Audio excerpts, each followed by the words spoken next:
Well, that just happened.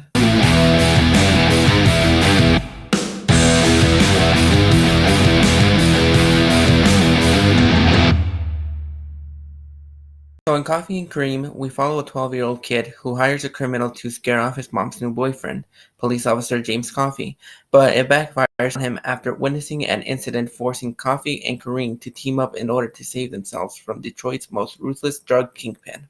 So I wasn't really looking forward to this film because I didn't know anything about it. I only knew that it was starring Ed Helms and he played a police officer. I saw the posters. I didn't see the trailers. I even forgot it was coming out this month. I thought it was coming out at the beginning of May. And so now we have this Netflix comedy, if you want to call it that. I certainly don't. This movie is definitely not the best thing to watch while under quarantine. There are some significant issues with this film for the fact that this movie is trying to be a comedy when it actually isn't. And that's as far as I'll go with everything that I have to say because this movie really does backfire on a lot of cylinders. I think the performances, some of the performances in the film were all right. Taraji P. Henson has a great bathroom scene in the film.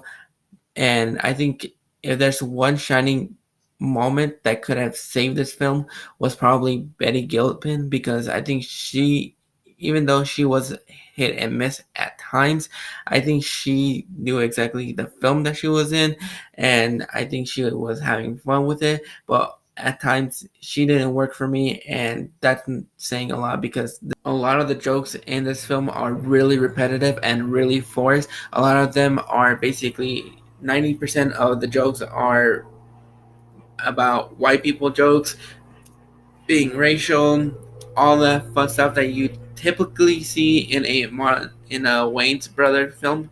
It's basically that, but really forced onto you. And this is coming from the director of Stuber, which I know a lot of people aren't hot on, but I was really enjoying. I had a lot of fun with that film. They really force feeding you with these jokes that really don't hit, and I'm not that big on King Batch. His spots whenever he popped up in The Babysitter and When We First Met, I really enjoyed his parts in those two films.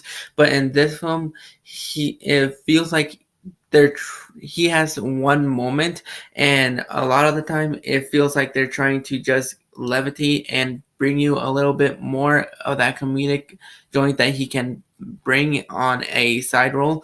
But overall, I think this movie is terrible. It's not good. It's definitely probably one of the worst films that I've seen this year, and and ultimately it just left a really bad taste in my mouth, and I definitely don't recommend it. I mean, if you want something to see when you're really, really bored and you just want to have it on the background, I think this might be the movie that works for you.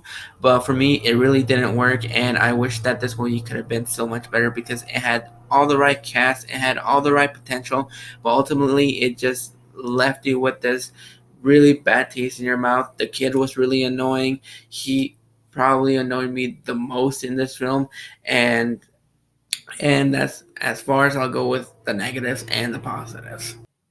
I'm going to go ahead and give Coffee and Kareem a 3 out of 10. Have you guys seen Coffee and Kareem? What did you think of it? Let me know down in the comments what you think of it. And if you like this review, go ahead and check out my other reviews. I'm going to be reviewing a lot of movies this upcoming week, so look forward to that. And until next time, this is Josie Reviews.